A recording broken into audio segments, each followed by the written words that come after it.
Здравейте! Това е песента, която пеех на дъщеря ми, когато беше малка, в вариант с нейното име. Я назовавах.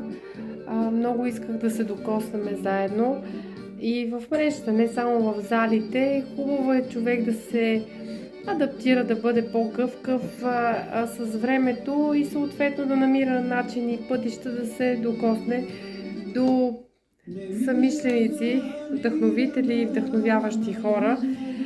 А, Много хорца искам да покажа, много хора искам да представя, да научите, да сме заедно, да се забавляваме, да се срещаме по забави, да мислиме за българското хоро, за живата верига, за нестихващата емоция и душевност на българина.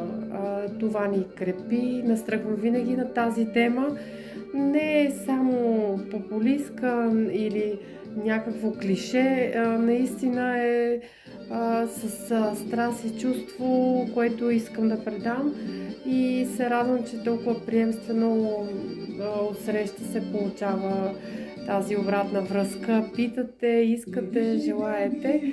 Ще има още много хора, богат е българския фолклор и се радвам, че заедно ще постигнем добри резултати, защото го виждам дори в хора, които не са се занимавали, хора, които и е било по-трудно и танцовално, и двигателно, и слухово.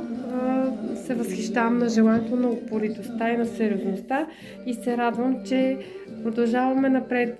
Да ни е честита хубава тази нова година. Всичко най-хубаво ви желая и ще се срещаме. Успех! Обичам ви! Благодаря, че ви има!